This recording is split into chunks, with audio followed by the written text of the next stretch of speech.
سبيل الدموع سبيل مريح. سنو حضرت ثعلبہ بن عبد الرحمن میرے کریم محبوب علیہ السلام کے صحابی ہیں، غریب ہیں.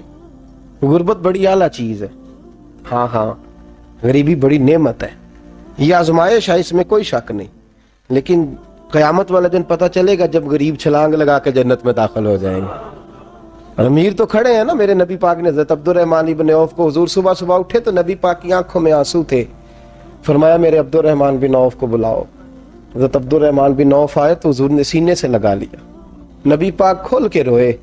یا رسول اللہ، حضور کیا ہوا؟ فرمایا عبد الرحمن رات میں نے خواب دیکھی ہے، سارے جنت میں چلے گئے، تو پیچھے رہ گیا. تو پیچھے رہ گیا. میں کھڑا تیرا انتظار کرتا رہا، میں تیرے بغیر جا نہیں سکتا تھا. پھر تو آیا ہے تو تیرا سارا وجود پسینے سے بھیگا ہوا تھا. حضرت عبد الرحمن بن عوف تڑپ کے روئے، قدموں پہ سر رہا. حضور میری غلطی. فرمایا یار تیرے پاس مال بڑا ہے، تجھے حساب دیتے دیتے لیٹ ہو گئی.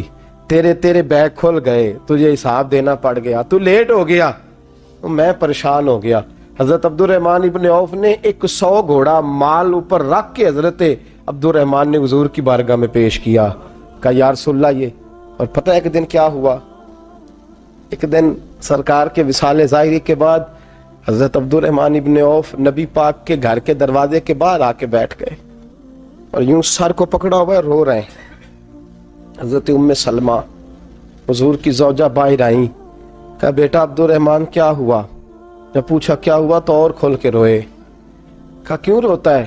کہا اماں جی جب تک میرے محبوب حیات ظاہری میں تھے مجھے بتاتے تھے یہ مال نہ کما، یہ کم. میں حضور سے بات کرتا تھا تو حضور روک دیتے تھے. اب مجھے ظاہراً بتانے والا کوئی نہیں، مال کے ڈھیر لگ گئے ہیں. آج حساب کرنے بیٹھا ہوں تو حساب نہیں ہو رہا. سوچتا ہوں اگر میں پھنس گیا تو مجھے کون اس سے بچائے گا؟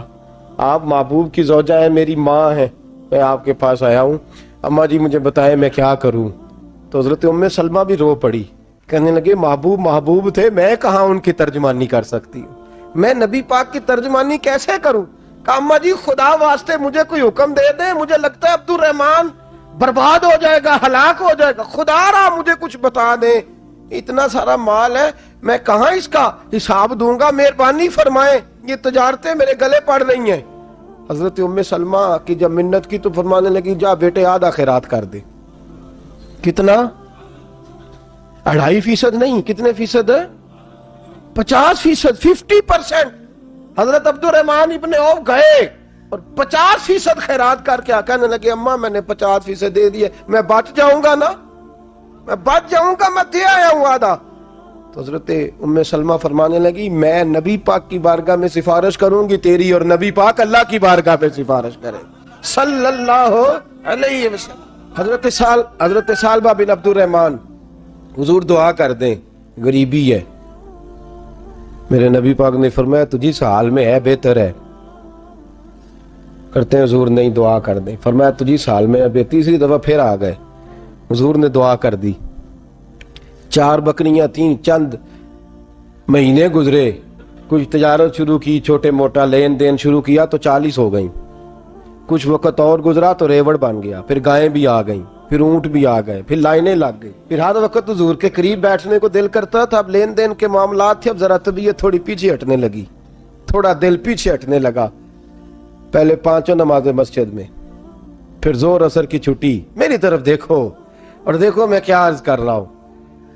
پھر زور اثر گئی، پھر کچھ وقت گزرا تو مغرب بھی گئی، پھر اتنی بڑی حویلی کوئی نہیں.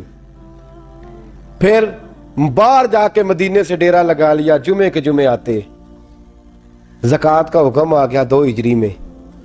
حضرت ابو ہریرہ رضی اللہ تعالیٰ عنہ امیر زکوٰۃ مقرر ہوئے. 5 اونٹوں پر 1 بکری، یہ زکوٰۃ ٹھہری. اب جب گئے نا اونٹ گنے اور بکریاں گننے لگے، اوہو 1 کروڑ پہ 2.5 لاکھ. کس نے دیا تھا؟ دعا کس نے فرمائی؟ اوہو اتنا، میرے پیسے بینک سے میسج آ جائے گا اتنے کم ہو گئے. اوہو بڑی مصیبت بنے گی. میرے تو خوشی ہوتی ہے جب آتے ہیں تو یہ اب یہ والا میسج بھی چلے گا کہ اتنے مائنس ہو گئے. توبہ توبہ. پریشانی لگ گئی, بڑی طبیعت, انکار نہیں کیا. کہنے لگے حضور سے جا کے عرض کرنا میں خود آؤں گا, اور جہاں محبوبیت ہو وہاں اتنے لفظ بھی بے ادبی ہیں, وہاں ٹھہر جاؤ, سوچتا ہوں, سمجھتا ہوں, غور کرتا ہوں, یہ جملے بھی وہاں توہین ہوتے ہیں. محبوب ہو اور وہاں انسان سوچ سمجھ کی بات کرے, وہاں انسان, بابا بلے شاہ صاحب نے کہا عقل آخ دی چگے نو سام کے رکھ, عشق آخ دے بال کے سیکنا چاہیے ہے. کہا جا کے کہنا میں آؤں گا. سب کی زکوٰۃ لے آئے, در رسول پہ آئے. حضور نے فرمایا پہلے سالبہ کی بات بتاؤ. پتا تھا نا پہلے سال. حضور اس نے کہا تھا میں آؤں گا. حضرت ابو ہریرہ کہتے ہیں نبی پاک نے ٹھنڈی آہ بھری, آہ ٹھنڈی, فرمایا ہلاک ہو گیا. اس کو کہا تھا نہ اس چکر میں پڑ, ہلاک ہو گیا, ہلاک. حضرت ابو ہریرہ فرماتے ہیں دو باریک باریک آنسوؤں کے قطرے بھی میں نے محبوب کی آنکھوں میں دیکھے. اپنا ہے نا تو دکھ ہوا, یار میرا اپنا تھا, یہ ہلاک ہی ہو گیا ہے, کدھر چلا گیا ہے.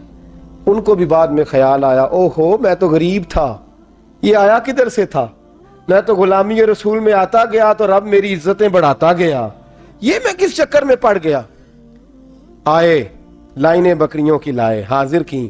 حضور وہ میں نے کہا تھا حضرت ابو ہریرہ سے میں خود آؤں گا. حضور میں خود لایا ہوں. فرمایا محبوب نے مجھے تو نہ بتا, میں تو سمجھتا ہوں, میں نے کہا تھا تو میں آ گیا ہوں. فرمایا چل اٹھا, دوڑ جا, لے جا.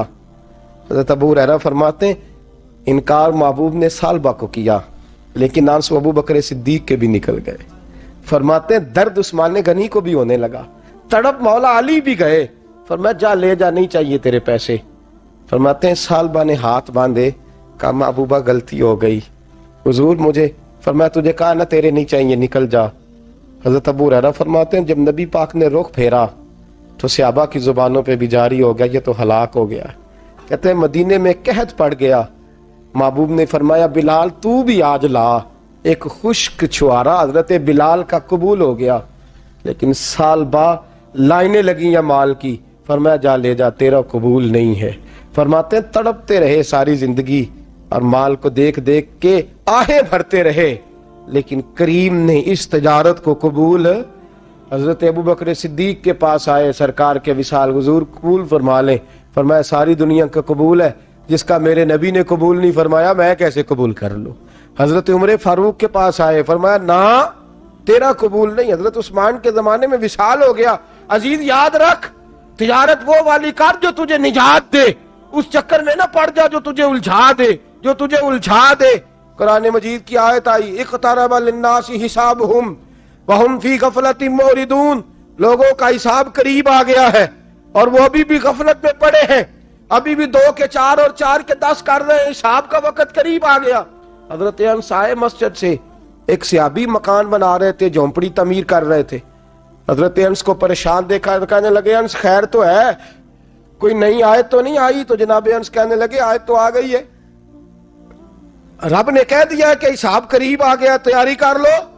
جھونپڑی بنا رہے ہیں, محل نہیں, جھونپڑی بنا رہے تھے. ابھی دیوار کچی مکمل نہیں ہوئی تھی, ہاتھ جھاڑ دیے صحابی نے. ادھر رخ پھیرا تو حضرت انس کہنے لگے کہاں جا رہے ہو؟ کہنے لگے بھئی میں حساب نہیں دے سکتا, میں مصطفیٰ کے پاس جا رہا ہوں, میں نے نہیں دیوار بنانی, بس بھئی میری اس دور سے بس, میں کوئی نہیں حساب دے سکتا, میں کمزور ہوں. میرے رسول کائنات صلی اللہ تعالی علیہ وسلم نے, میرے دوستو تجارت کرو لیکن اس کو عبادت سمجھ کے کرو. اگر تمہیں چوک وہاں دکان پہ بیٹھے خدا بھول جاتا ہے اور سودا کرتے وقت رب و رسول کی باتیں تمہیں بھول جاتی ہیں, تو پھر تو تم وانتم موردون میں ہو, پھر تو تم غافل ہو.